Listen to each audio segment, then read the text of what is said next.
Boa noite, transmutados, sejam todos bem-vindos. Mais uma quinta-feira com o Marco Pavão. Hoje estamos animados porque nós vamos falar de história.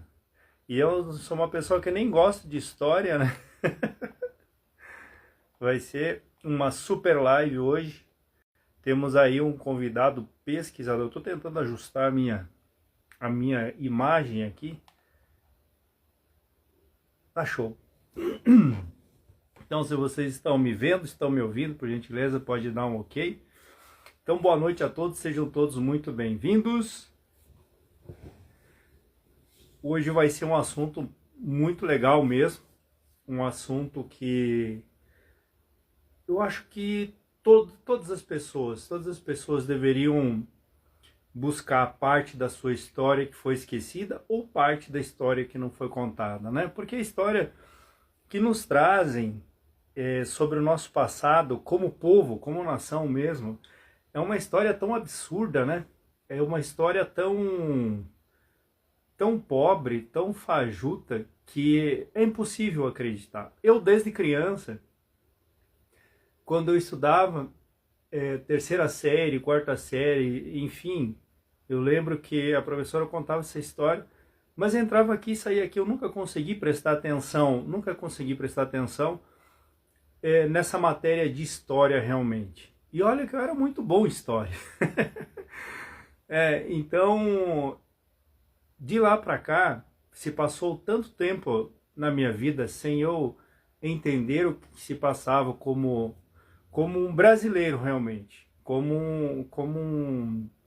um patriota, como diz assim, não tem nada a ver com política, né? Então o que acontece? Só um pouquinho que o convidado me chamou aqui. Deixa eu ver aqui. Não, ele me pediu se era 1 hora de live. Eu acho que vamos até 00:30. Então eu como brasileiro realmente eu não conseguia me reconhecer pelo fato de eu não compreender realmente a minha história. Hoje o povo brasileiro ele é muito mais americano na sua forma de consumo, digamos assim, na sua forma de olhar para a própria nação. Ele é muito mais americano do que brasileiro, porque ele importa, ele traz todas as ideias de fora, né? Não é que não é um povo criativo, não é que é uma nação que não compreende, não sabe criar, porque nós somos muito criativos. Qualquer coisa a gente está inventando uma solução, né? Qualquer probleminha a gente tem uma solução na mão. Então nós somos um povo fenomenal. Só que esse fenomenal, ninguém consegue acreditar nisso. Por quê? Porque estão sempre evidenciando, eu digo a parte de governos, estão sempre evidenciando outros povos, como os povos inteligentes, como os japoneses super inteligentes, como os americanos super empresários inteligentes, uma nação que prosperou. E aí você fica olhando para fora de tudo isso e esquece daquilo que realmente você é. Porque o povo brasileiro realmente, ele é um povo, eu vou falar aqui, é um povo foda, cara. Não tem um povo mais foda que nem o povo brasileiro. Eu, assim, na minha visão, eu acredito que a gente pode superar qualquer problema em qualquer ocasião. Porque realmente nós temos o nosso diferencial. E nós temos uma resiliência muito grande. O convidado já chegou, agora vai esperar um pouquinho. Uma resiliência muito grande, seja para buscar no passado, ou seja para enfrentar novas condições futuras, mesmo sem saber da sua real história. Então isso que chama muito a atenção. E hoje, falando sobre o caminho Peabiru, já entrando no assunto aqui, é uma coisa que ninguém contou para mim na escola. É uma coisa que nenhum professor puxou esse assunto para mim na escola. Claro que todos os assuntos eles são trazidos para os alunos através dos livros. E os livros você põe naquelas folhas em branco o que se determinar que tem que aprender, correto? Que você não pode questionar, você não pode pesquisar, você não pode ir a fundo nos assuntos, porque é o que está ali, você não pode questionar o que está ali. Assim é o sistema. Assim é o sistema impondo goela abaixo que o Brasil foi descoberto em 1500. E quando a gente começa a conhecer realmente a nossa história, a gente começa a ficar revoltado pelas riquezas que nós temos, revoltado pelas riquezas que são usurpadas de nós, como nação, como povo, né? E a gente fica de mãos amarradas porque a gente não tem meios para combater essa usurpação, né? Mas sempre tem um lado da história de pessoas que são pessoas, eu não vou dizer que heróis, mas pessoas que metem a cara na frente, vão e fazem, buscam e questionam, e não importa o que elas falam, não importa o que as outras pessoas falam, elas estão sempre buscando e estão sempre trazendo uma boa nova. E assim é a instituição Daquila Pesquisas, que em Irdim quer dizer sábio de si mesmo, né? Então, só essa palavra sábio de si mesmo, você já pode ter uma noção do quão especial você pode ser com você mesmo. Sábio de si mesmo sem você se tornar uma marionete na mão de outros, com o conhecimento. Então, a instituição Daquila Pesquisa hoje está indo a fundo na busca da verdadeira história da nossa nação brasileira, e a gente tem que valorizar muito isso. Tem que valorizar isso porque é impressionante o quanto de boicote existe para que você não conheça a sua real história. E hoje nós vamos entender um pouquinho sobre o caminho Peabiru, que não é uma aula aqui, mas é um assunto que a gente aborda para que mais pessoas se interessem em buscar, e vocês vão ver a riqueza desse assunto quando se fala em história. Então, assim, eu vou chamar o convidado aqui, senão ele vai cansar de esperar. Deixa eu chamar ele aqui que a gente vai completando o assunto, tá bom? Deixa eu ver quem deu boa noite. Boa noite, Alice. Boa noite a todos. Boa noite, Ronei. Então, boa noite, Braga. Boa noite a todos que estão chegando, os que vão chegar, né? Deixa eu enviar o convite aqui pro convidado. E olha que choveu pra cá. E assim tá. Boa noite! Salve, salve! Deixa eu só arrumar. E aí, meu querido brother, como é que tu tá? Tudo show, tudo incrível, tudo maravilhoso? Ótimo, e aí? Aqui tá show. E aqui eu tenho que cuidar aqui a câmera, porque não pode cortar esse pedaço do cabelo aqui. Então, o áudio Vai dizer que tu tava na... Tá bom? O áudio tá bom? Tá ouvindo bem? O áudio tá bom, tá bom. Sim, tô te ouvindo. Show de bola. Então, Alessandro, que prazer ter você aqui de novo no canal aqui. Hoje nós vamos bater um papo diferente, né? Um papo diferente das dancinhas de TikTok, diferente um pouco de tudo, né? Então, agradeço por você ter aceitado o convite de vir nos trazer um pouquinho da história aí. Eu tenho acompanhado também você, junto com Daquila, né, sobre as pesquisas do Caminho Peabiru, e não só as pesquisas do Caminho Peabiru, como entra outras pesquisas no meio também que vão encaixando as peças, né? E isso é muito legal. Cara, é um prazer ter você aqui de novo. Você e a Bocozinha, que eu sei que está aí do teu lado também. Daqui a pouco ela vem falar muito. A polaridade, né? Então, cara, assim, é fenomenal trazer esse assunto. Eu tava louco para trazer esse assunto para cá, né? E aí tu acaba enrolando. E aí, Bocó, tudo show? Saudade de vocês. Bora Né? pra Então, oi? Bora pra ser agora, a gente se vê lá. Eu vou em julho, eu tenho programado em julho, né? Só em julho. Que é o período de férias e tal, férias de inverno, né? Aí dá pra. Mas a gente tá aí, a gente tá perto aí, ó. Tá Conectado. treinando todo dia, né? Isso é bacana. Então, Alessandro, vamos lá, se apresente aí pro pessoal, Já falei que sou muito grato por você estar aqui. Eu nem precisaria falar tudo isso, né? Porque tu já sabe isso de coração. E tenho certeza que tu vai trazer informações bem bacanas para a gente aqui também. Eu fiz uma colinha aqui também para relembrar algumas coisas do caminho do Pebiru, minha canetinha, minha colinha, olha aqui minha colinha. E eu escrevo em hebraico, né? Olha aí, ó. É, maravilha. Então fica à vontade aí, Alessandro. Então, muito boa noite, Marcos. Muito boa noite, pessoal que está assistindo, acompanhando aí. Meu nome é Alessandro, sou participante também do Dáquila Pesquisas, né? E a gente vê esse movimento crescendo aí das pesquisas em todo o Brasil nos caminhos do Piabiru, né?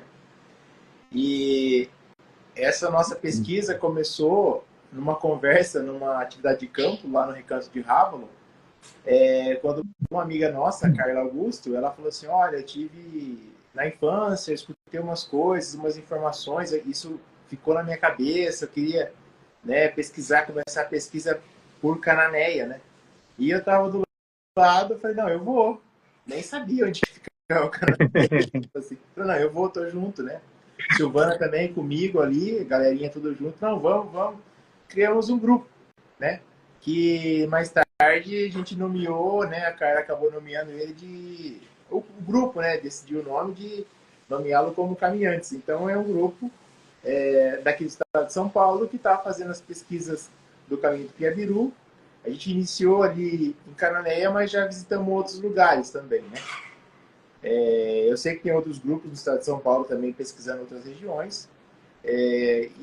Assim, é legal que esse movimento está se espalhando pelo Brasil todo. E a gente começou a olhar lá e quando você busca, né? Interessante é isso, é bem lembrado. Quando você busca, as informações começam a chegar e você começa a juntar as pecinhas do quebra-cabeça, né? Então a gente tem no quesito aí de história nossa, em todos os sentidos, vamos imaginar um enorme quebra-cabeça de milhares de peças que você não consegue ver a imagem e você tem que conectar as pecinhas. Mais ou menos é isso, né? E é bem legal e estamos descobrindo algumas informações aí interessantes. Ah, bacana, cara, bacana. Isso é muito legal. Eu acho que quando realmente você quer algo, você precisa, como diz o outro, se a montanha não vem até você, você vai até a montanha, né? Tá?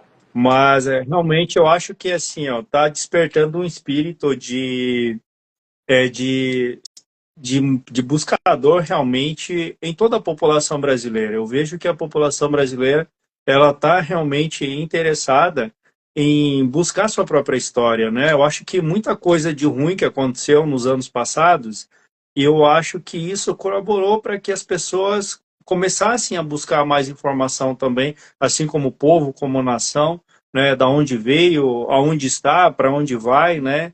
Entender toda a geopolítica também, então isso é muito legal. Boa noite, Carla. Carlinha tem um monte de história também muito legal, faz bastante pesquisa. Então, o caminho do Peabiru, tu quer começar do começo ou tu quer que eu faça aqui uma parte do Não, começo? vai seguindo, aí a gente vai emendando, né? Para o pessoal que nunca ouviu falar sobre o caminho do Peabiru, né? Então, o caminho do Peabiru é uma, vamos dizer assim, que ela é uma conexão. É uma conexão entre o planeta, digamos assim. São caminhos que conectam nações.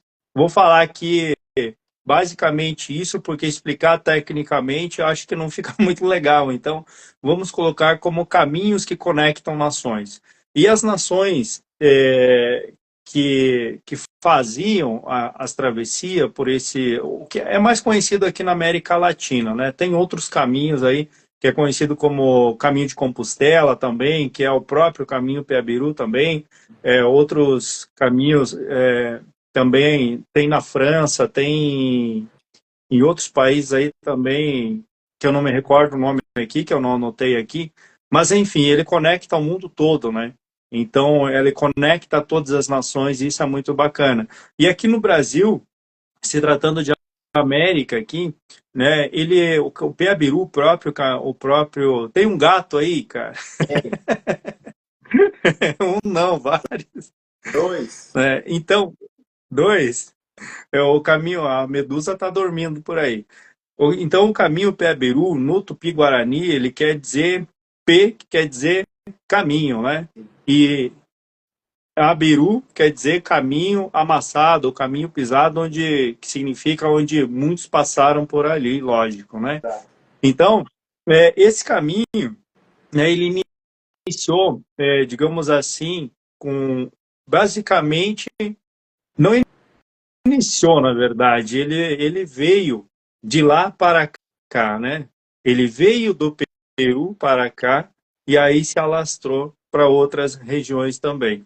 Então, de lá para cá, até a costa sul da ilha de Santa Catarina e também de Cananéia, onde vocês estão pesquisando, né, eram os pontos principais e centro de São Paulo também, né? Eram três caminhos ali de centro de São Paulo, Ou, de Cananéia. os conhecidos, né?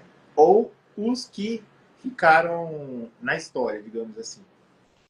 Isso, os mais populares porque eram os que mais movimentavam a economia, digamos assim, né, nas épocas passadas, né, porque a economia era movimentada através desses caminhos que ligava ao Peru.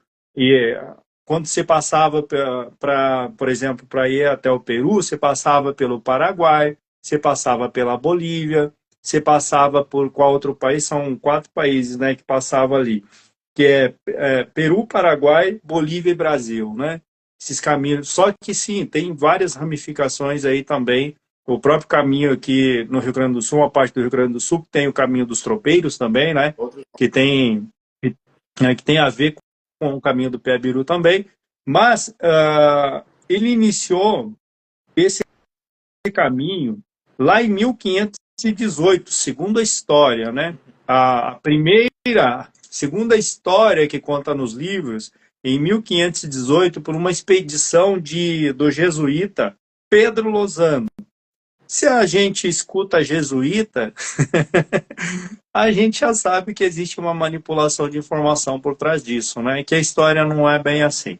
Então, mas os livros dizem que em 1518 a primeira expedição do caminho do Piabiru iniciou com Pedro Lozano, com mais de 2.000 índios, se eu não me engano, partiu de Canané ou da costa de Santa Catarina, se eu não me engano, da costa não, da ilha de Santa Catarina, em direção ao Peru, aonde antes disso o pessoal o pessoal indígena, digamos assim, o povo indígena, falava de um povo, uma nação muito rica e próspera, que tinham cidades de ouro e prata, né? Uma montanha de prata, digamos, em forma de prata, né? Ou com prata, enfim, sei lá, banhada a prata, uma coisa assim, e, e mostraram os objetos para esses desbravadores. Então, eles pegaram esses indígenas, né, que eram, na verdade, escravizavam esses indígenas, porque eles encontravam no caminho esses indígenas, né, que transitavam por esse caminho do Peabiru, e fizeram essa expedição, mas nunca conseguiram chegar nessa cidade do Peru. Segundo a história, essa cidade do Peru, ela foi invadida por um espanhol quando ele veio de cima lá pelo Panamá, para aqueles lados lá, né? E aí conseguiu realizar a façanha contra os Incas, né? Vencer os Incas, assim diz a história, que ele venceu os Incas lá, né? E tomou a cidade Inca lá para ele, enfim, por isso que os espanhóis são tão ricos e passaram 300 anos ali dominando as águas de todo mundo aí, né, dos oceanos, né? Basicamente um pedacinho da história para conectar isso, né? Só que uma parte da história você pode trazer que é muito mais longa do que isso, que é muito mais, tem um passado muito mais longo do que isso, né? Então, basicamente, para a pessoa entender quando ela vai pesquisar Caminho do Piabiru, geralmente ela vai chegar no Pedro Lozano, ela vai chegar também no primeiro registro, que eu não sei se isso também está correto, que é o Igor Chimes, né? Que ele registrou 30 quilômetros do caminho Piabiru, que é um brasileiro, né? Então ele fez uma pesquisa ali, parece que é o primeiro a registrar esse caminho do Piabiru, né? E também, qual outra questão aqui? Ah, é isso aí. O primeiro brasileiro a registrar, segundo a história, é esse Igor Chimes aqui. Mas, falando de caminho do Peabiru, para a gente entender melhor como é que esse caminho foi feito, como é que os incas fizeram esse caminho, da onde vem esse caminho, qual a tecnologia utilizada para fazer esse caminho, como é que eles conseguem, segundo o que os arqueólogos falam, que os indígenas utilizavam esse caminho porque eles se orientavam pelo Sol e seguiam a trajetória do Sol, algo assim, né? É o que a arqueologia, digamos assim, sabe sobre esse caminho também, né? Mas ele tem uma história muito mais antiga do que isso, né, Com Alessandro? certeza. Até onde, segundo as pesquisas, né? E eu, aqui um adendo, eu estou falando com base nas pesquisas de Dáquila, mas aqui, né, também eu estou falando a minha opinião, não estou falando por Dáquila, mas com base nas pesquisas de Dáquila, ao que tudo indica, esses caminhos seguem a malha eletromagnética. Para alguns, as linhas de leis, né? Então, realmente, tem uma certa orientação, sim, pelos astros, mas seguem essas malhas eletromagnéticas, né? E são vários, não é um caminho só, são vários caminhos. Esse é o intuito, é realmente mapear e catalogar todos os caminhos, né? E não se estende só por essas regiões que você falou, parece que tem outras regiões também. Inclusive, ali em Cananéia tem a tal da trilha do telégrafo, e onde é a trilha do telégrafo, o caminho passou ao lado, ou aproveitou parte do caminho para passar o telégrafo. Porque, veja bem, você acha mesmo, né, aqui é um ponto de interrogação para todos os brasileiros, né, que estudam um pouquinho de história do Brasil. Vocês acham mesmo que os portugueses, chegando aqui, os bandeirantes, né, chegando aqui, eles entraram mata dentro de facãozinho, abrindo picada para explorar isso aqui? Não, gente. Já De estava norte a sul, né? De norte a sul, não tinha como fazer já isso, né? tava tudo pronto, né? Então, assim, muitas rodovias passam em cima do caminho do Piabiru. Ao que tudo indica, a Avenida Consolação e Paulista, lá em São Paulo, é caminho do Piabiru, né? Então, assim, muita coisa já está construída por cima, já foi alterado, mas o Brasil tem muita coisa intacta. E o intuito, realmente, das pesquisas é mapear essas que estão intactas, né?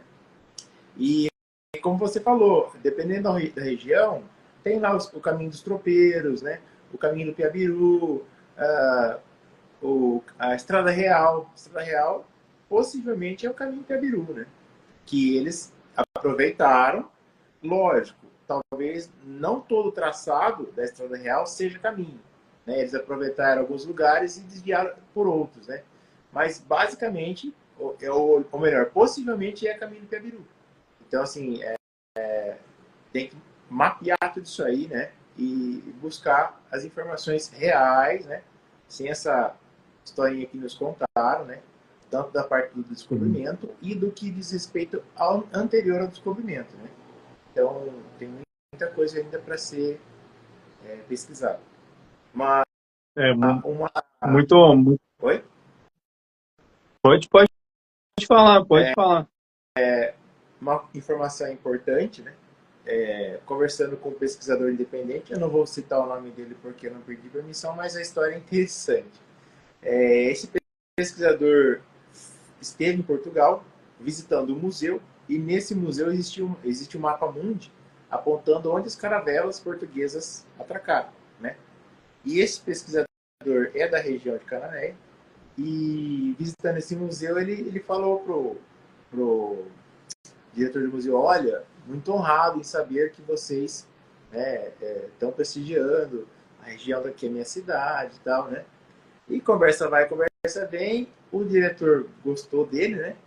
Ele contou todo o currículo dele, o diretor gostou dele e falou, olha, vem cá. Chamou ele para a salinha ali, para a reserva técnica do museu, pegou lá um senhor dos mapas antigos, botou a luvinha lá e começou a folhear os mapas. E ele começou a mostrar mapas anteriores à data do descobrimento, apontando a região de Cananéia. Só que no mapa estava escrito Ribeirão dos Cananeus. Depois se tornou Cananéia. Só que você... algo de errado não está certo. E a história de Cananéia é o seguinte: o bacharel se casou com uma índia e a índia se chamava Caniné. Então, contaram uma historinha aí. Pode ser coincidência? Pode ser, mas o mapa tá lá, antes do descobrimento, apontando como Ribeirão dos Cananeus. Olha que interessante, hein? E esse caminho, quando a gente fala, indo um pouquinho mais além na história, esse caminho aí, quando se fala em caminho eletromagnético, a malha eletromagnética, geralmente os pesquisadores não dão interesse a isso, a arqueologia, enfim, não dá interesse a isso, né? Porque a arqueologia ela não estuda a cosmologia, né? Ela estuda somente o que é abaixo, né? Na Terra, enfim, né? O subsolo, e ela não estuda a cosmologia também. Né? Então, eu acho que fica alguma coisa faltando para a arqueologia para que eles concluam esse quebra-cabeça também. Né?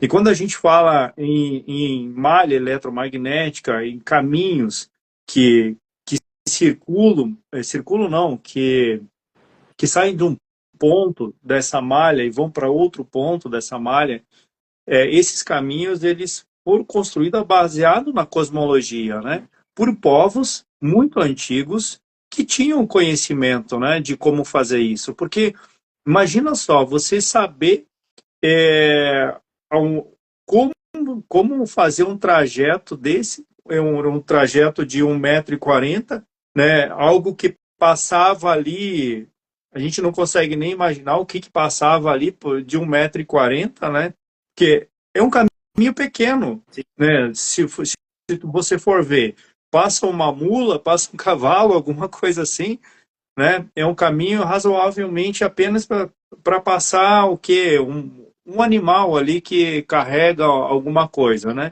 Só que ele foi desenvolvido realmente para passar cavalos, coisas assim. Por que ele foi desenvolvido, será?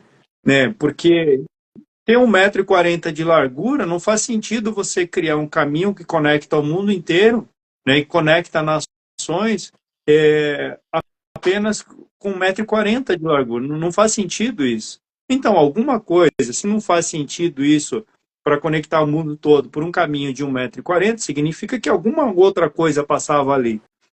Será que a malha eletromagnética abaixo na Terra, ela não se conectava com a malha eletromagnética acima por tecnologia e talvez alguma coisa não passava ali, não caminhando posteriormente, talvez que se perdeu o eletromagnetismo, talvez, ou de cima ou de baixo, né? E alguma coisa ou outra passava ali nesse caminho, talvez flutuando. Sim. É interessante, porque hoje a gente tem o ímã eletromagnético, se você for ver, o ímã flutua. Então, se você tem uma malha eletromagnética, acima e embaixo, você tem um campo eletromagnético que faz flutuar alguma coisa. E num caminho de 1,40 m só faz sentido alguma coisa assim. E um fato E aí a gente pode falar. Um fato curioso, né? Não só a questão da largura do caminho, mas a gente adentrou alguns trechos de mata fechada e a gente reencontrou eles no meio da mata, esses caminhos. E naquela região tem a graminha, né? Aquela puxa-tripa que o pessoal comumente chama ela. Sim, a grama comprida que ela vai se alastrando, né? E uma coisa curiosa, no meio da mata, vamos falar assim, está abandonado o caminho, digamos assim, ninguém transita mais por ele no meio da mata, mas não nasce árvore no caminho. Tem árvore dos lados. Cai o tronco, a árvore apodrece, cai o tronco, mas não nasce árvore no caminho. É sempre aquele caminho de fora a fora na mata. Isso é muito interessante. Em alguns lugares as Porque copas, as copas se encontram, né? Mas o caminho está lá, certinho na mata. que interessante. Realmente tu abre uma trilha no meio do mato, ali vai vir outras plantas, sementes vão cair ali e vai desabrochar vários tipos de, de florestas, enfim, os pássaros vão fazer uma semeadura ali, né? Então é muito interessante mesmo não nascer nada no caminho. Por que será que acontece isso? Pois é. Será que não é É meio, influência da parece que tem uma parede dividindo, né? alguma, É, vamos dizer assim, alguma tecnologia que mantém o caminho nesse formato, né? É claro que, segundo as pesquisas de Dáquila, alguns locais ele está calçado de pedra. Mas onde é a graminha, o que, que impede de uma árvore crescer no meio dessa graminha, né? Pode ser a graminha? Pode ser, mas é muito interessante você transitar no meio da mata e ver o corredor certinho, assim, ó, de fora a fora. é, é, mu- é muito maluco. É uma pergunta que fica aí. Pois é. É, vamos pesquisar o que que não permite as árvores crescerem nesse caminho aí. Agora me chamou a atenção também para esse assunto aí. Você já tinha me falado sobre isso, né? Mas sabe, aquele negócio de, é verdade e tal, só que agora, discutindo assim, parece que acendeu alguma coisa aí, né? Tem que mexer no caldeirão muitas vezes, né? Tem. Isso é muito, muito E até legal. pra gente, assim, que já tá olhando um pouquinho fora da caixa, digamos assim, né? É bastante disruptivo você estar nesse lugar e falar, meu Deus, como é que pode, né? É bastante, até cair tua ficha, né? Você fala, não é possível, né? E tá lá. Pra quem quiser pesquisar e olhar, se embrenhar na mata. É, e é um caminho que fez muitas nações prosperarem, né? Por exemplo, essa região, esse caminho, existiam muitas cidades nesse caminho, né? Tanto que cidades, a erosão, os ciclos da natureza, enfim. E como você falou, eu tinha te falado assim, eu acho que eu te falei da pirâmide lá.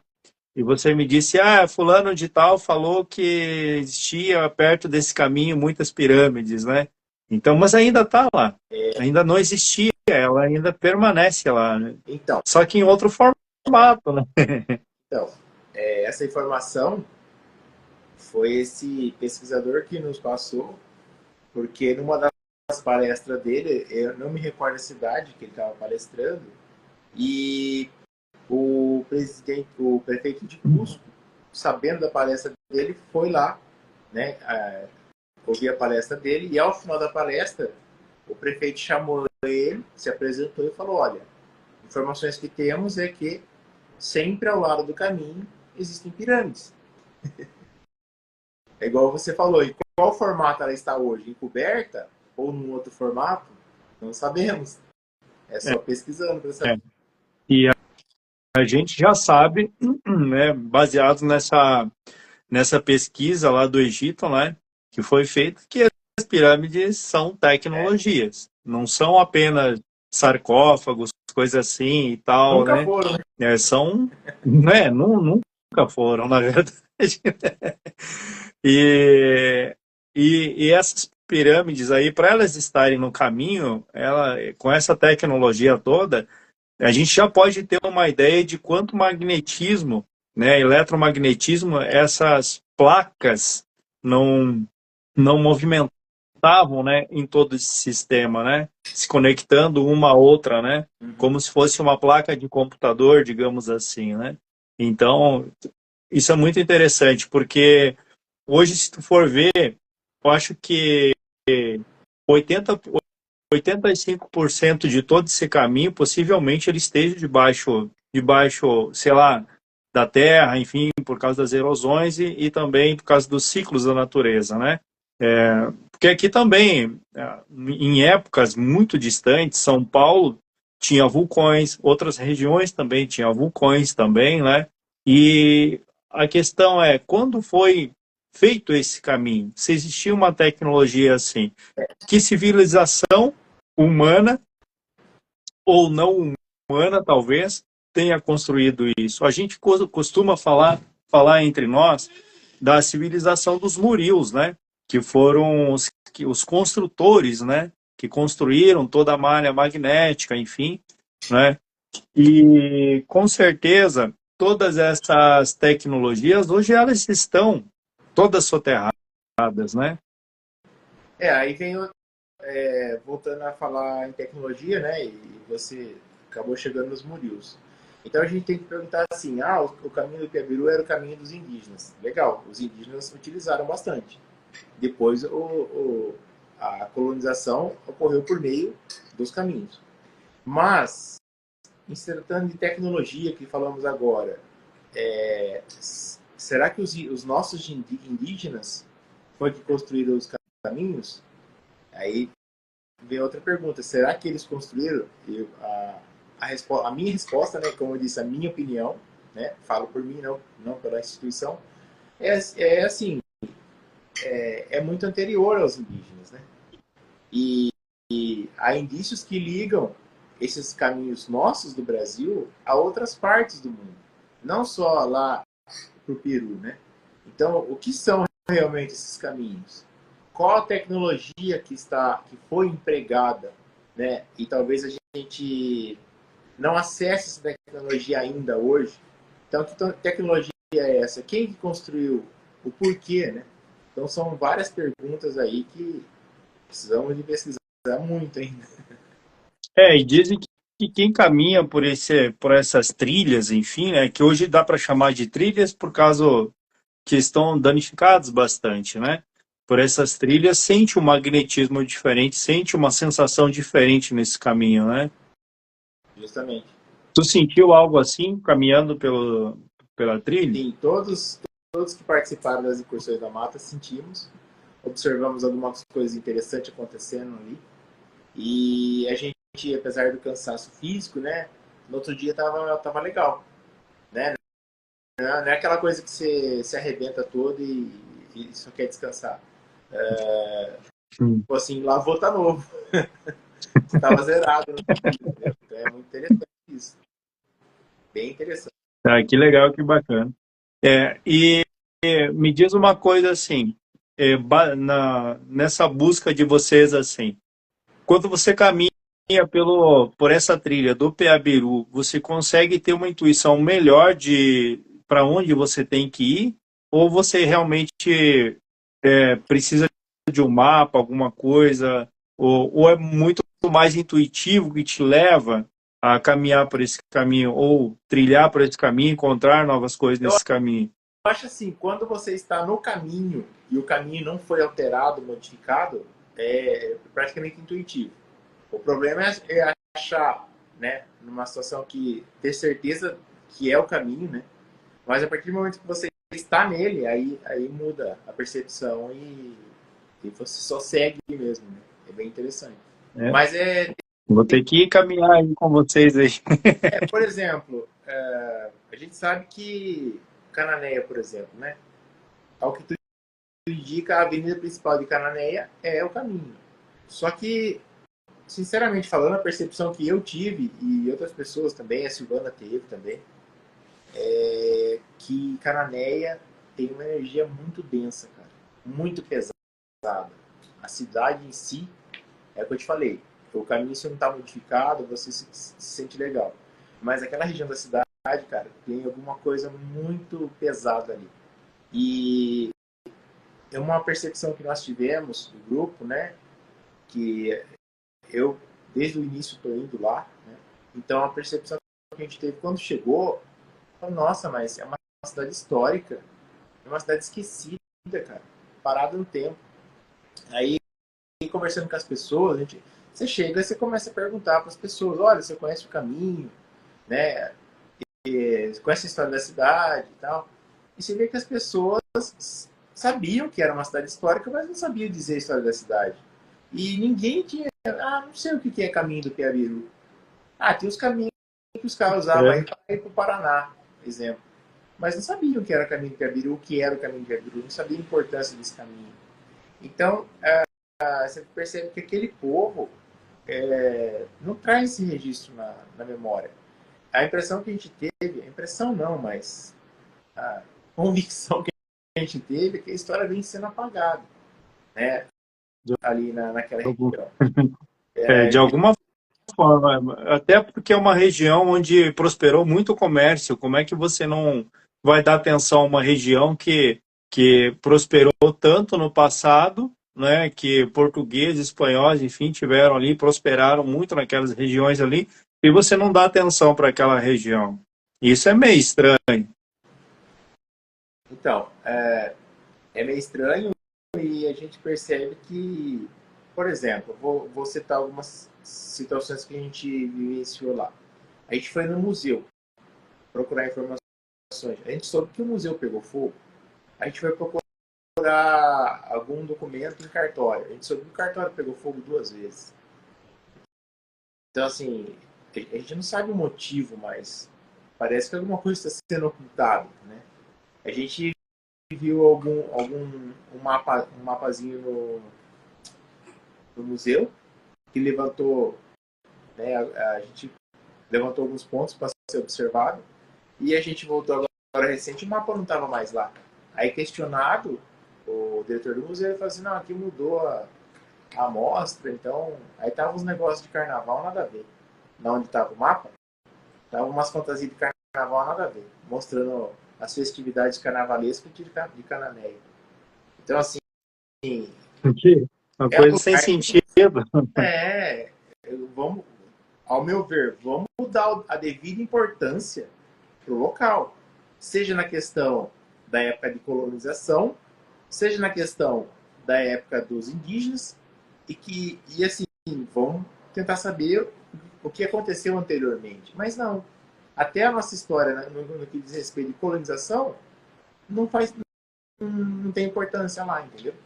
Pouquíssimas pessoas, aí ao longo das nossas visitas, fomos tendo contato com outras pessoas, pouquíssimas pessoas sabem da importância do local, tanto é que a gente fez alguns contatos de pesquisadores independentes, mas o que a gente percebeu na primeira visita é que a pessoa não tinha perspectiva, não tinha a população de modo geral, tá?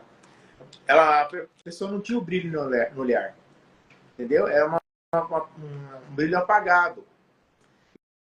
E conforme as nossas visitas, né, e depois com a ida da equipe oficial para lá, a gente começou a ver resplandecer em algumas pessoas, a gente teve contato lá atrás e teve contato recentemente agora, que está nascendo um brilho no olhar da pessoa. É como se tivesse já começando a mudar a frequência do lugar. Então, é uma percepção que nós tivemos, todos nós tivemos, e achei bem interessante essa última ida com a equipe oficial, que eu tive essa percepção também. Fez aqui a Silvana fez umas colinhas para mim aqui. Mas olha, que é interessante porque a gente sempre fala em ativação, né? Por ressonância, né? E quando você está ativo num ambiente que ele não que ele está inativo, digamos assim, você está ativo, você entra num ambiente, você ativa aquele ambiente, né? Porque tudo é energia, tudo é vibração, né? Energia, frequência, vibração. Então você está num patamar de frequência e você entra num ambiente e ativa aquele ambiente. Então basicamente, quando você começa a mexer com isso, né, da população, com essa questão histórica da população, você começa a mexer na frequência dela também, né?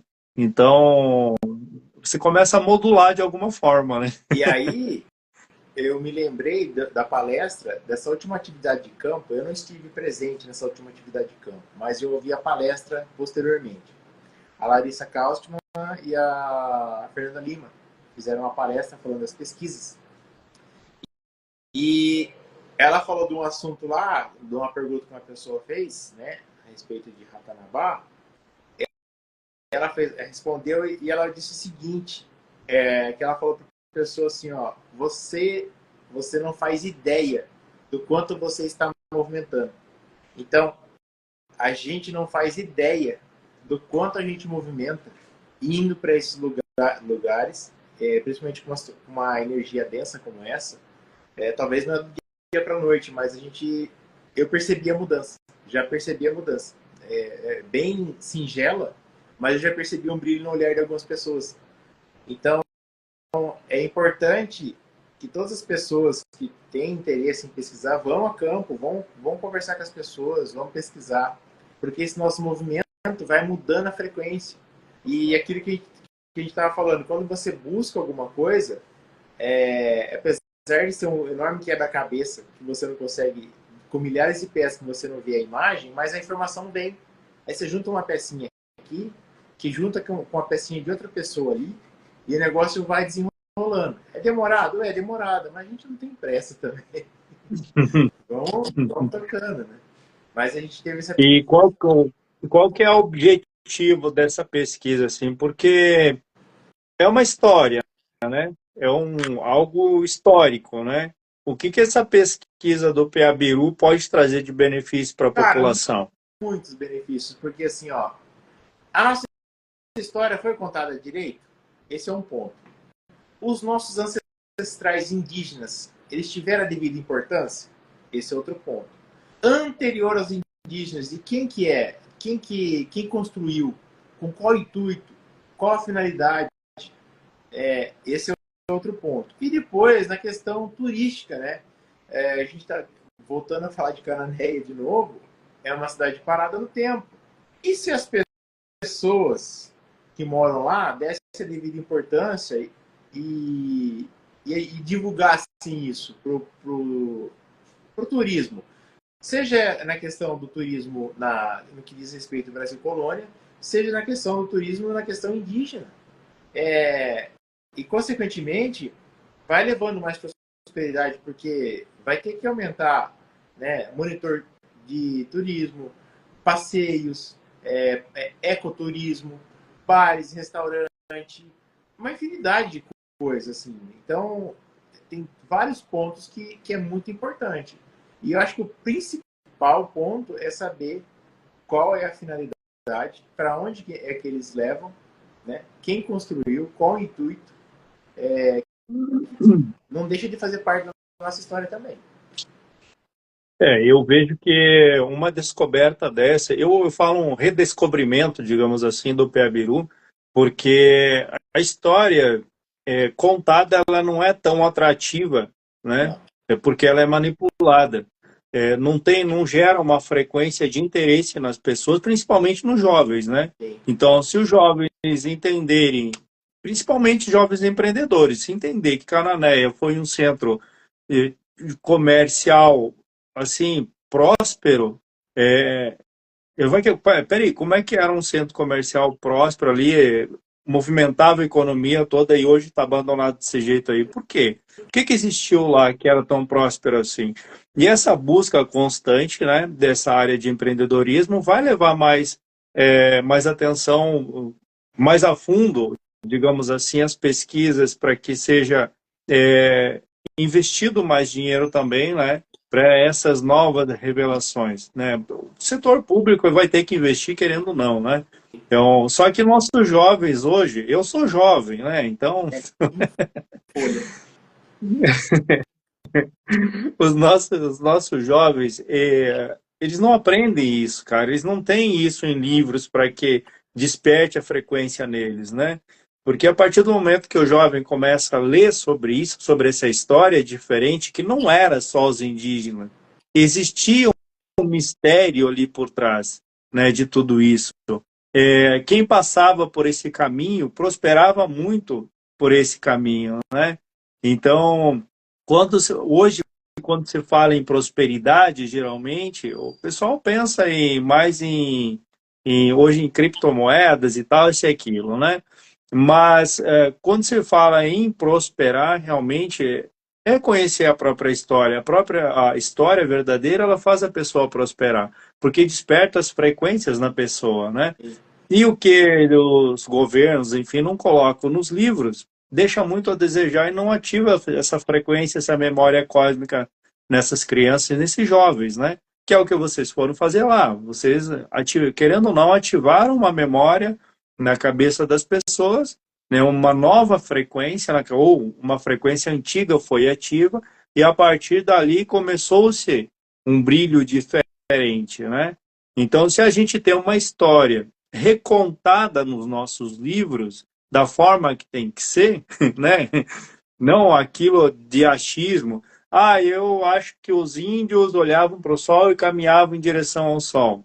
Ah, eu acho que os indígenas olhavam, achavam que era o Deus Sol e seguiam para aquele caminho, iam fazendo as trilhas naquele caminho.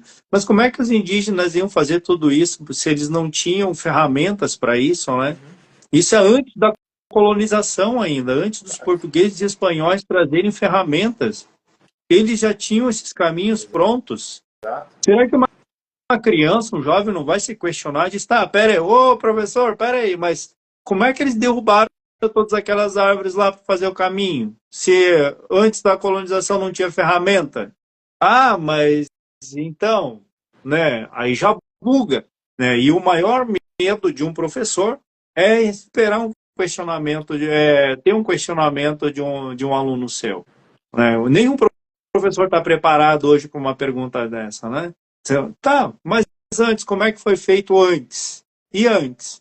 E antes? Né? E o porquê que foi feito isso? E para que foi feito isso? Né? Não tem como, não tem respostas para isso. Então, isso vai forçar uma nova história, vai forçar a recontar de novo essa história. Até o professor vai ficar envergonhado de estar falando tanta besteira para os seus alunos também. Entender que a história não é bem assim, que existem perguntas que não são respondidas porque falta uma parte da história que não foi contada ou foi contada de forma que os colonizadores quiseram contar, que os jesuítas quiseram contar, né? Então, eu acho isso uma crueldade, cara. É uma crueldade mesmo. Não, é por isso que essa é uma essa é a importância de remapear esses caminhos, redescobrir, remapear e dar a devida importância para eles, seja igual eu falei, seja na questão da época de colonização, seja na época da anterior da colonização, no que diz respeito aos indígenas, e tentar entender anteriormente aos indígenas quem criou e para quê, né? E em se tratando de prosperidade no nosso mundo 3D, digamos assim, vai trazer muita prosperidade, porque vai ter o turismo, e o turismo, seja ele ecológico, seja ele arqueológico, seja ele histórico, né? Vai puxa um monte de coisa, né? Passeios, restaurantes, bares. Então, todo mundo ganha com isso. Todo mundo ganha. Mesmo a pessoa que fala assim, ah, isso aí não serve para mim, mas quer fazer o dinheirinho dele, cara, ele vai ganhar também. Então, Sim.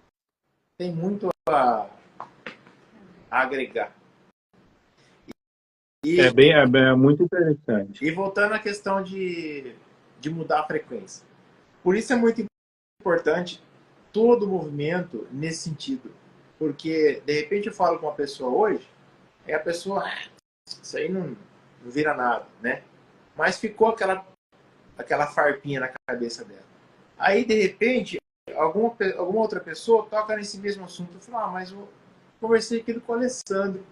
E ela vai falar aquilo para outra pessoa. Então, vai mudando a frequência, que a gente chama de reação em cadeia, né? Sim, sim. Reação em cadeia. Então, assim, por isso que a Fernanda Lima disse, vocês não fazem ideia de quanto vocês estão movimentando. A gente não faz mesmo. Porque a gente não consegue enxergar de cima sendo modificado. A gente consegue enxergar só o momento que a gente está no tete a tete com uma pessoa. Mas se a gente conseguisse ver de cima, é como se todo mundo tivesse conectado. E um vai É. sabe aquele efeito dominó? Derruba um, vai cair nos demais. eu acho que a maior ainda, a maior importância de tudo isso é a gente conseguir que o Brasil não seja tão explorado como é, né? Porque quanto mais gente vindo para cá, mais gente enxergando as coisas aqui, os estrangeiros vindo para cá, circulando dentro do Brasil, vai estar mais protegido Vai, também. né? Quanto mais gente olhando, mais protegido está. E outra coisa que o Ronei Parker, que é de Santa Catarina, ele está sempre falando comigo e tal, me mandou um áudio, até esqueci de responder o áudio dele, mas ele falou uma coisa interessante. Ele dizia assim, Marco, qual que é a tua opinião, o que que tu acha daquela nova descoberta da pirâmide lá e tal, que é uma tecnologia? Sensacional. Será que não é um... mas ele falou uma coisa muito interessante, ele disse assim, Marco, tu não acha que talvez seja uma cortina de fumaça, mesmo que seja verdade, mas talvez seja uma cortina de fumaça para que se olhe para lá do que se olhar para cá? Se olhe mais para lá do que para cá? Eu disse, Acho olha, que pode ser, porque os olhos estão voltados todos lá para fora, né? você sabe que eu Então, pode pensei nisso ser, também. é, pode ser algo assim, porque hoje nós temos aí Ambipar, não sei quanto por cento, Ambipar hoje tem, não sei, com 80 eu acho 20% da área indígena, uma coisa assim, né? É uma coisa assim. É. Ambipar hoje tem para exploração desse território todo, basicamente, isso é um absurdo, entende? Uma companhia, uma empresa privada ter basicamente quase um estado inteiro, né, para ela fazer exploração e que exploração ela vai fazer? Quais são as proteções? Quais são as garantias? O que que ela vai explorar? Como que ela vai explorar? E quem é que vai ganhar com isso, né? E quem é que está por Então, trás disso? é, então, quando se existe uma notícia que se explode dessa forma, como a pirâmide lá no Egito, né, explodiu, isso é o único assunto falado, basicamente, né? Então, é para a gente ter uma pulga atrás da orelha e pensar, esse é o Ronei que está aí, penso que pode ser, o Ronei está aí no chat aí, então, eu também acho que é isso, tá? Porque eles sempre explodem uma bomba em algum lugar, né, para que todo mundo fique olhando para aquele lugar e desvie a atenção de outros lugares que estão acontecendo coisas, né? Então, tudo isso é para ficar muito ligado e nós, brasileiros, nós precisamos ficar ligados aqui no nosso país. O que que está acontecendo dentro do nosso país? Né? Por exemplo, por que nunca foram pesquisar as pirâmides aqui em Santa Catarina? Existe uma pirâmide mesmo em Santa Catarina. Ninguém nunca foi lá pesquisar, ninguém foi lá tirar um mato de cima daquilo lá, né? Mas não, mas tem que olhar lá para o Egito, porque lá no Egito é que existe a verdade. Tá lá no Egito lá. Só a história do Egito existe, né? E se a gente descobrir que esse caminho do Peabiru também chegou lá, É, justamente. E se a gente né? descobrir, Inicie uma pesquisa, porque ele entra no mar e você não sabe onde ele vai chegar. Tem partes ali no Caribe, se eu não me engano, em alguns lugares que existe um caminho de pedra dentro do mar. Eu não lembro onde é, mas eu já vi uma região assim, num caminho, mas um caminho extenso, não sei quantos quilômetros é dentro do mar, e dá para ver porque é raso. Esse caminho vai não sei quantos quilômetros, caminho de pedra. Eu até vou pesquisar sobre esse caminho ali, vou ver se consigo encontrar esse caminho dentro do mar ali. Até vou publicar isso, né, como pesquisa para o pessoal ver até onde esses caminhos do Peabiru pode chegar, né? Então, é, é basicamente uma anarquia, sim, uma anarquia com a história brasileira, digamos assim, da nossa história. e se a gente descobrir, né, remapeando esses caminhos, que eles levam lá para o coração da Amazônia, e que no coração da Amazônia existem estruturas monumentais, talvez muito maiores do que estão tentando mostrar ali no Egito. Então, assim, voltando à importância da pesquisa dos caminhos do Piabiru, é também reacender no brasileiro o olhar para o país, para a terra que ele pisa, né? Para que ele dê a real importância para a terra que ele pisa. Parar de ficar olhando lá fora, sendo que tem muita coisa aqui dentro. Então, quando a pessoa mudar essa frequência, começar a dar importância aqui dentro, talvez a gente vai estar muito mais protegido no sentido de não deixar Ambipar e outras coisas mais aí, né, fazendo sabe-se lá o que com essas regiões aí, né?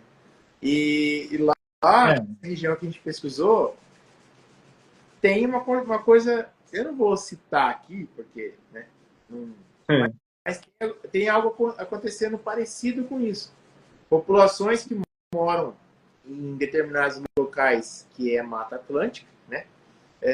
Pessoas que são nascidas lá, foram criadas nessas casas. Existe um parque, foi criado um parque de cunho ambiental e saiu uma lei que assim, ó, tá, você mora lá, mas você não pode mais ter sua criação, sua galinha, seu porquinho ali. Você não pode mais plantar, porque é região de preservação, não pode mais plantar. Sua casa caiu um galho no telhado? Ó, não pode, tem que pedir autorização para você reformar o telhado da sua casa. Então o que está acontecendo? Muita gente que morava ali está abandonando o local, porque está de mão atada. Você vê muita gente, né, infelizmente, não consegue progredir, a pessoa não consegue prosperar no lugar desse. Então, assim, qual o intuito desse parque? É realmente fazer a proteção do local? Ou esse parque quer que as pessoas que são moradoras desses locais saiam dali com uma mão na frente e outra atrás, porque não tem alternativa? E depois que essas pessoas saírem de lá, quem que vai ser o responsável para cuidar desse local? É esse parque? Ou uma Ambipar da vida? Ou uma empresa de fora? Quem sabe? Então, assim, a gente vê muita coisa, muita falcatrua acontecendo nesses locais, sabe? E isso de, tipo assim, de cortar o coração mesmo, ver tudo isso acontecendo. Agora com esse jogo político que está aí, eu não sei onde é que vai parar tudo isso. Quer dizer, a gente tem uma ideia onde vai parar tudo isso, né? Mas realmente, se o brasileiro não se interessar realmente, como diz o Meirelles aqui falando, ele diz, infelizmente o nosso povo está morto, só valorizam lá fora e tudo que tem lá. Aqui tem 2 vezes mais bonito no mínimo. Aqui a verdade é a nação a terra prometida. Só que ninguém deixa que o brasileiro saiba que ele está pisando na terra prometida. Não nos falta nada nessa terra. Essa terra produz, o que cair nessa terra aqui, ela produz, né? Nossa, nós temos que trazer não sei o que lá da Rússia, um tipo de mineral lá da Rússia e tal, sendo que o nosso país aqui é riquíssimo nesse mineral, em certas regiões também, né? Então, assim, eles não permitem que o brasileiro entenda que ele está na terra prometida, né? A terra do leite e mel, né? Então, a terra dos 4 rios, né? A terra onde aquele que não entrou nessa terra aqui, porque aqui já existiam os gigantes, enfim, um outro povo aqui, né? Eu poderia citar muitas outras aqui, muitas coisas aqui, que o brasileiro realmente, ele precisa buscar suas raízes, ele precisa sair dos livros, ele precisa questionar mais, ele precisa dar mais atenção realmente à questão da prosperidade, o que faz realmente o nosso país prosperar. Então, tudo faz o nosso país prosperar. Desde a história, né, até a industrialização, o nosso país prospera. Tanto que nós exportamos tecnologias. Mas não é só isso. Se a gente não reconhecer a nossa história, nós não temos um DNA de povo e um DNA de nação. Nós não temos. Porque nós não temos histórias. E quando nós tentamos encontrar um pedaço dessa história, sempre tem o setor público boicotando. Só que o setor público, a gente sabe que é um braço do sistema, né? Instituições públicas são braços do sistema, enfim, que não permite por interesses escusos de outras instituições maiores, né? Infelizmente, é, felizmente, nós estamos no caminho de modificar tudo isso. Felizmente chegou a nossa vez, mas a gente precisa se movimentar, precisa fazer a nossa ação e, acima de tudo, acreditar que nós somos o povo da Terra Prometida. Somos. Né? Assim, Marco, só por curiosidade, né? Você olha no mapa mundi, o Brasil, por mais que a gente saiba de que tem muitas terras, né? Mas o Brasil ele está em proporções menores a muitos países. Mas, cara, aquilo lá é muito maior do que está no mapa.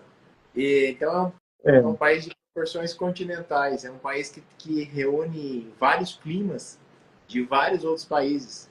É um país que tem duas safras e meia, tem algumas regiões né, de algumas culturas. Eu trabalho com agricultura, né?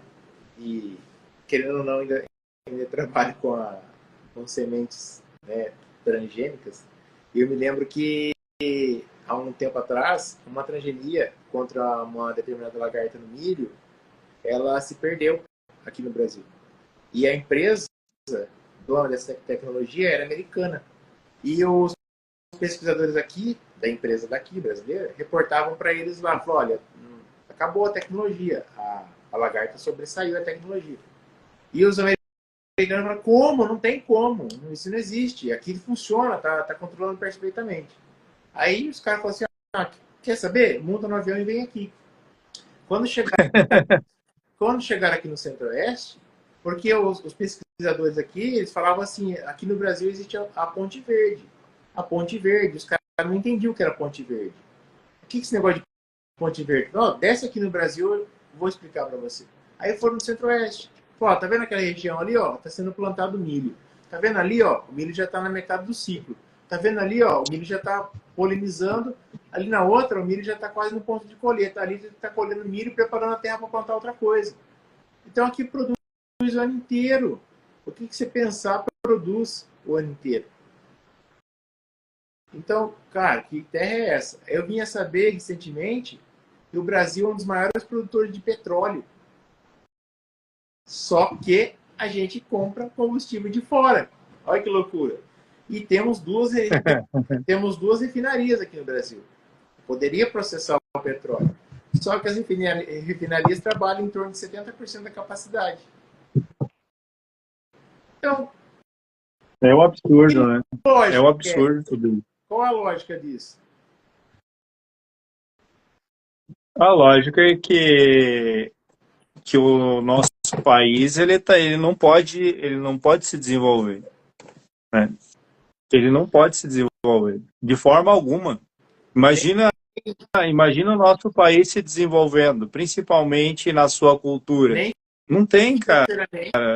Não pode se desenvolver nem financeiramente, nem economicamente, nem intelectualmente, principalmente nem consciencialmente. Porque se ele tiver os brasileiros tivessem uma expansão consciencial e tomassem ciência do que é o país que ele pisa, cara, não sei dizer o que aconteceria assim em prosperidade para nós. Seria a potência mundial. Pode falar aqui, a potência mundial. E de fato não tem como. A Medusa tá me incomodando aí. Quer participar da live aqui? Vem aqui. Olha aí, ó. Participa ali, ó. Mas é chatinho. Então, cara, o que eu tenho? Olha aí, ó. Mas que beleza, hein? Olha só, o Meirelles colocou aqui, ó. Vou ralar um relato para vocês. Trabalha com elétrica, é um cliente meu aqui perto de casa.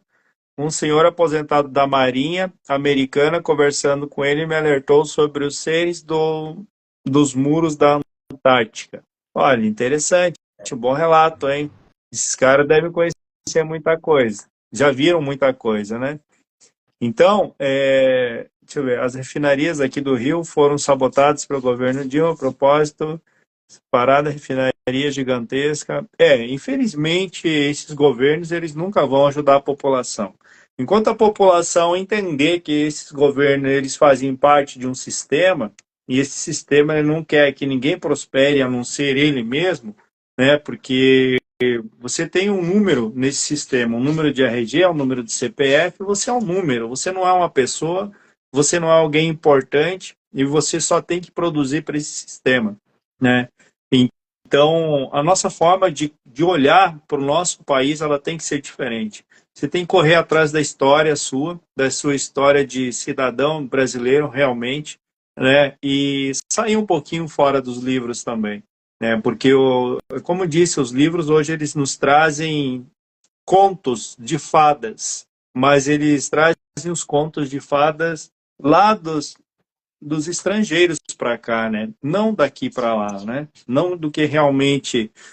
Voltando na história, Medusa abre a porta, fecha a porta, abre a porta, fecha a porta. E a história que eu não lembro agora o nome do cara lá que encontrou o indígena, que ele tinha um machado de prata, eu até tinha anotado ali, mas eu anotei em outro caderno.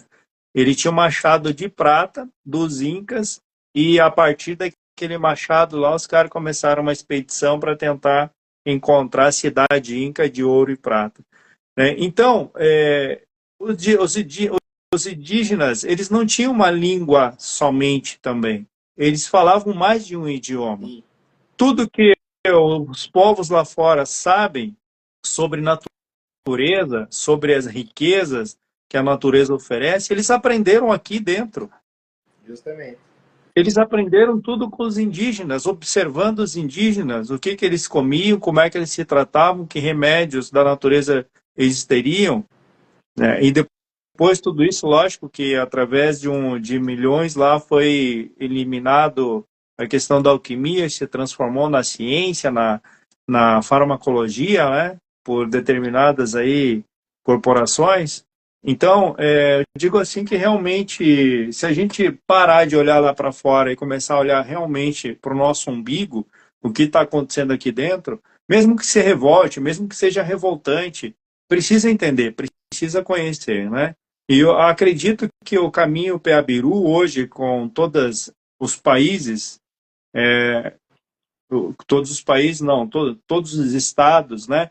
Conhecendo todas as nações, todos os povos dos estados, né? Conhecendo o caminho Peabiru, eles vão entender sobre cosmologia, vão entender sobre toda essa malha eletromagnética também, vão começar a compreender outras coisas também a partir dessa pesquisa, né?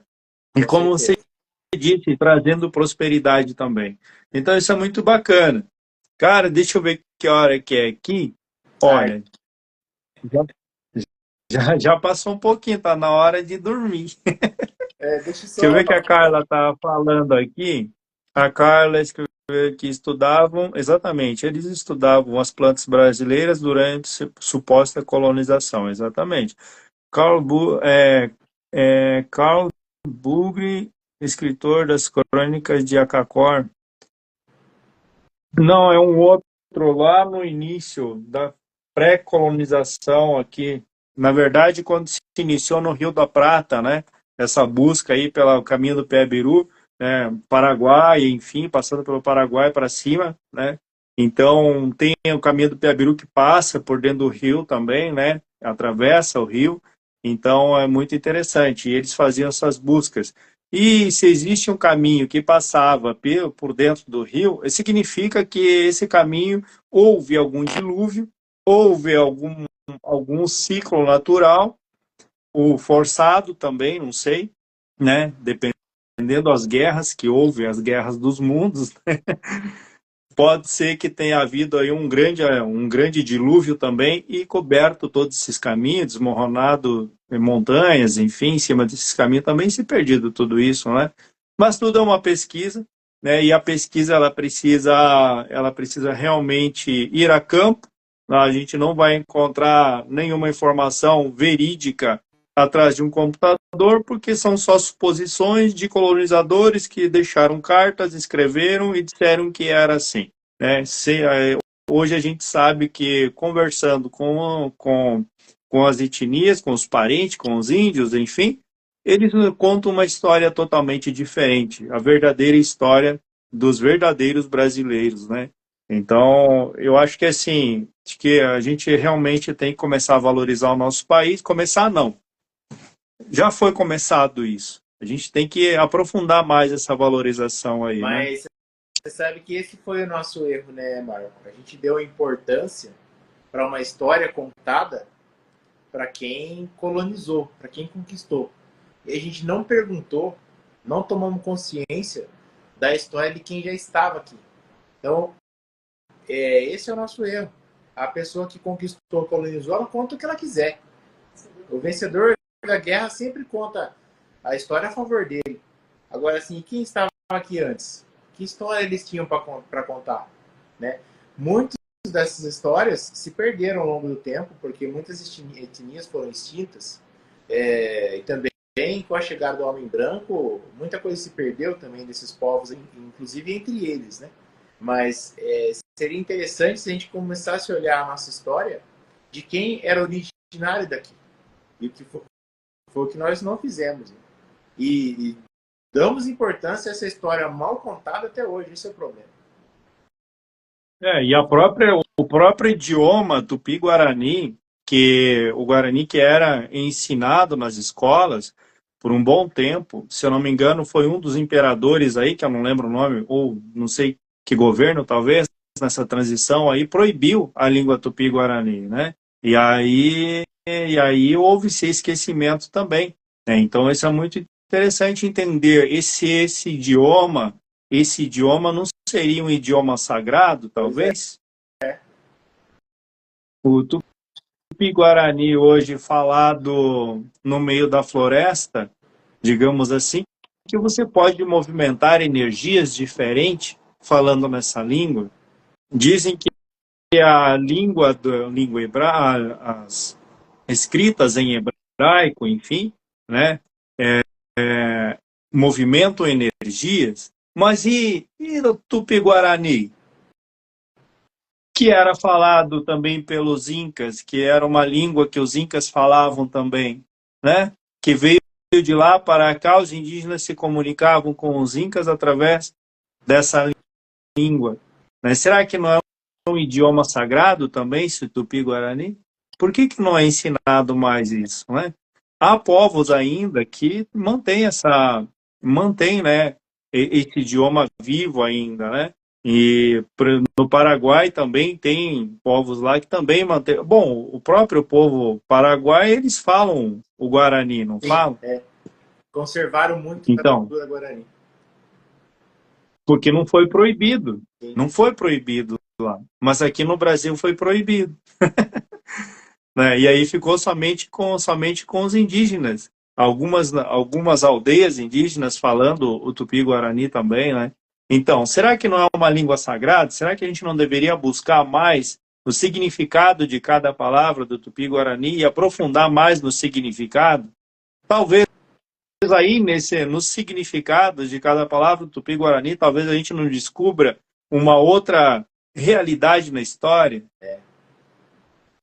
Né? Então, é para se pensar, peraí, deixa eu estudar o Tupi-Guarani agora, vamos ver o que essa língua diz, o que essa língua fala. Aí tu fala com um jovem que estuda na escola, e diz assim, mas a língua indígena não é importante. Por quê? Não é importante porque ele não aprendeu o que é uma língua indígena, um idioma indígena. Ele não sabe nem se comunicar direito, porque hoje é tudo por gíria, né? Não sabe nem falar o português, né? Imagina ele dar interesse para uma língua que é basicamente, eu vou dizer, uma língua morta, digamos assim, porque somente nas aldeias se fala o tupi-guarani, né? Ainda aldeias específicas ainda, né? Então algo que está se extinguindo e a gente precisa fazer esse resgate. Eu vou começar a estudar o Tupi-Guarani. Só que é interessante, né? A gente não presta atenção, mas muitas das cidades, pelo menos aqui do meu estado, tem origem tupi-guarani. Pirassununga, Sorocaba, várias cidades, várias cidades. Mogi Guaçu, Mogi Mirim, é tudo nome da língua tupi, né? Da língua indígena. E a gente não para Pois para é. olhar. Cotia, próximo a São Paulo, se chamava Acotiá. Botucatu era Rotucatu. Wotucatu. Né? Então, qual o Pois é, significado? quantos nomes indígenas não existem? Quantas cidades não têm nome indígenas? Quantos nomes de ruas? Quantos nomes de hotéis? Nome de escola? Nome de pessoa?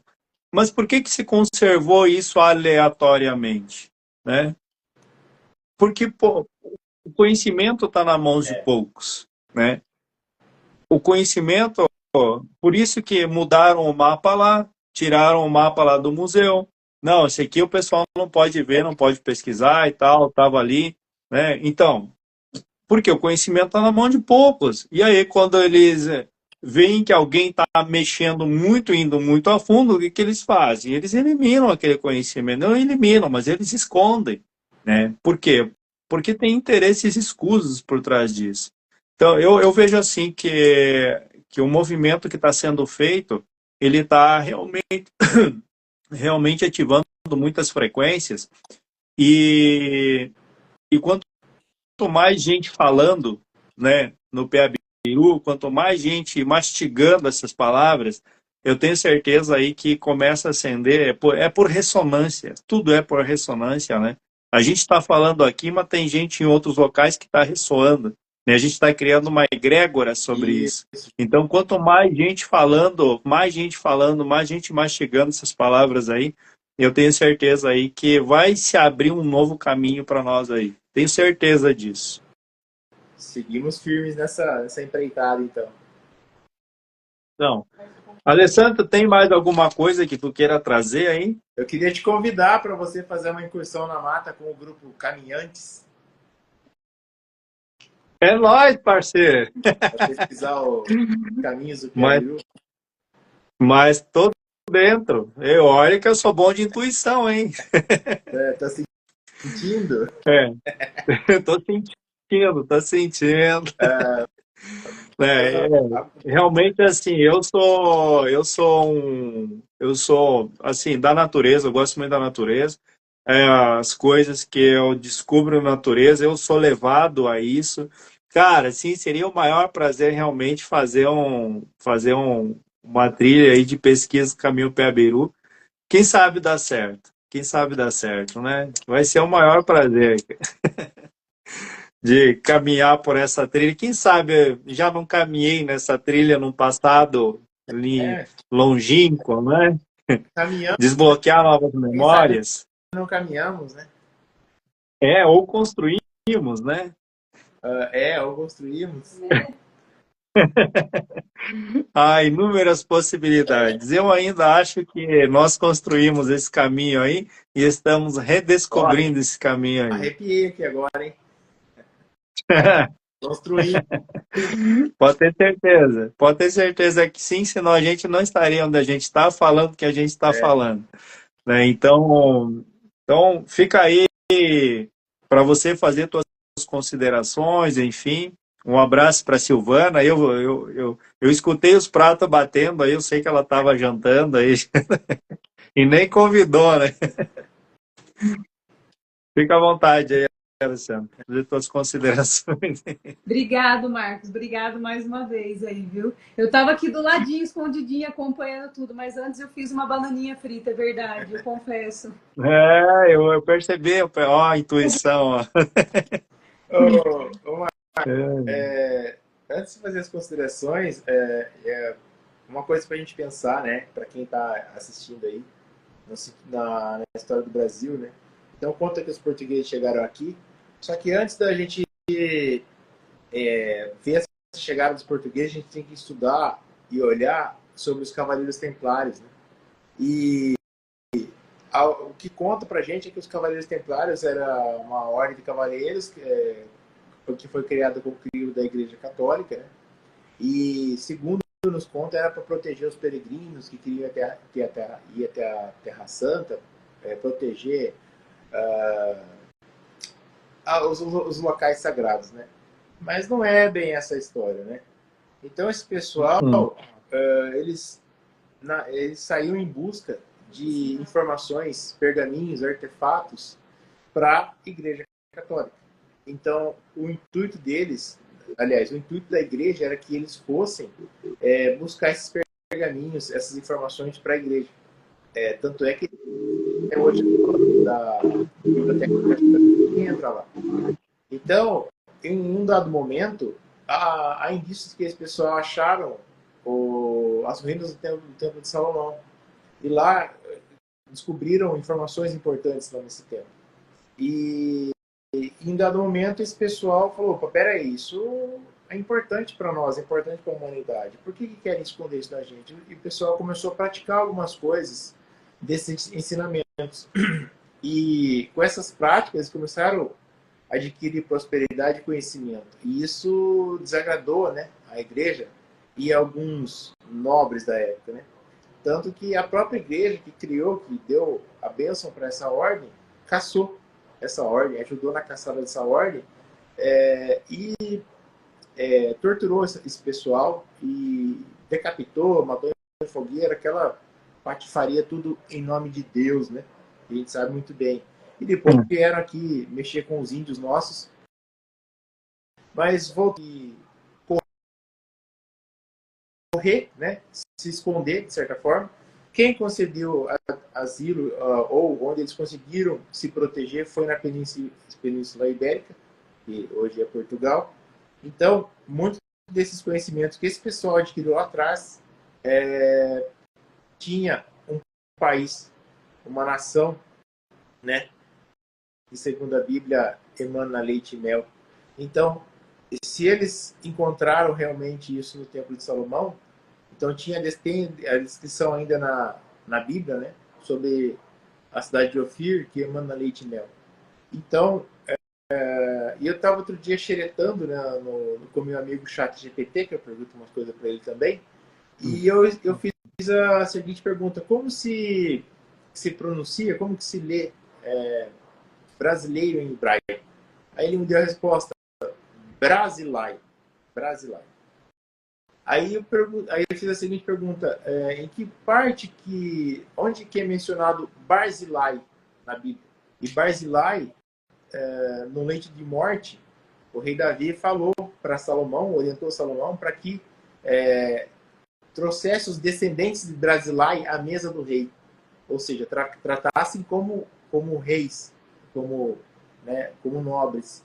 Então, será que esse Barzilai não era, na verdade, um Brasilai, um brasileiro?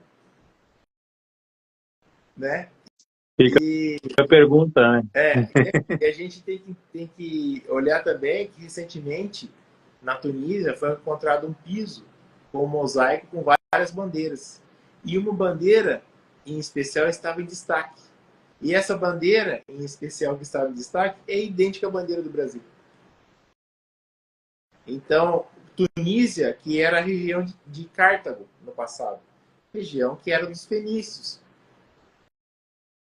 Então, assim, a gente tem que questionar tudo. Essa é a minha mensagem aí para todos que estão nos assistindo. Vamos questionar, vamos pesquisar, vamos a campo, vamos conversar com as pessoas para mexer com o tico-teco das pessoas também, para fazer essa mudança consciencial, para fazer essa reação em cadeia que o brasileiro está precisando acordar. É isso aí. Obrigado a todos por assistir. Obrigado, Marco, pelo convite. Fico muito honrado em participar.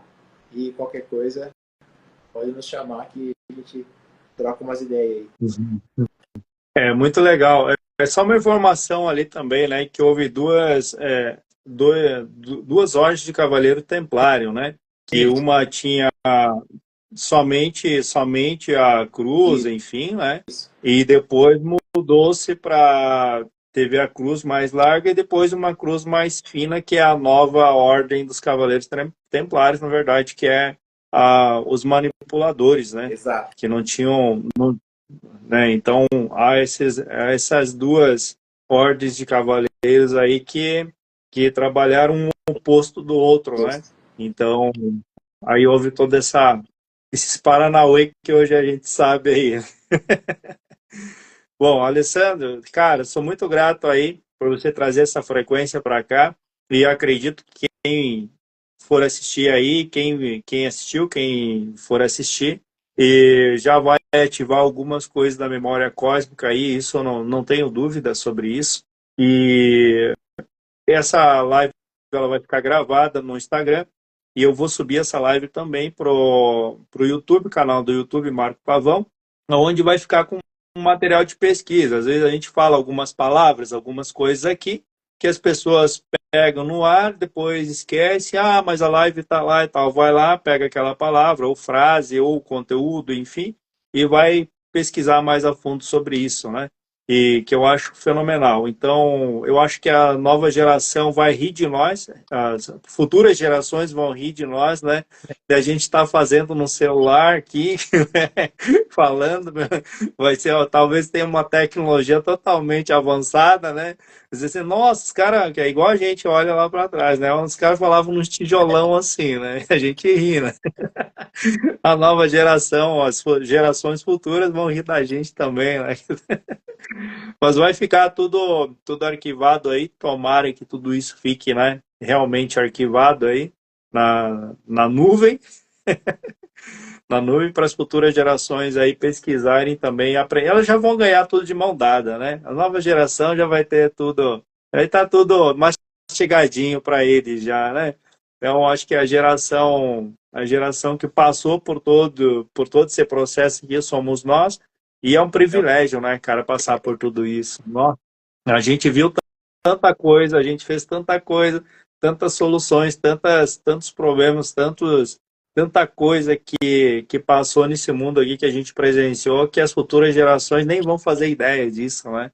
Mas que para nós, assim, é uma riqueza imensa, né, participar de tudo isso. Pensa, nós participando de um reavivamento da história da nação brasileira. Nós participando, né, do reavivamento da história muito antes de existir uma nação, digamos assim, humana, digamos assim, outras civilizações, né, aqui nesse país também, né. Nós vivendo, passando pelo processo de redescoberta que o Brasil é a terra prometida e que existe muito mais do que falam que o Brasil é, né? Então, cara, assim, é fenomenal isso, viu? Eu falei que tu ia desbloquear algumas coisas aqui. E tenho muita gratidão aí, você e a Silvana aí, um beijo no coração, um beijo no coração de todos que participaram aí, todos que vão ver essa live também, tá? E fiquem na paz, na alegria, na abundância, na riqueza, na prosperidade que todos vocês merecem aí. Um beijo no coração, tudo de bom para vocês. Valeu! Valeu!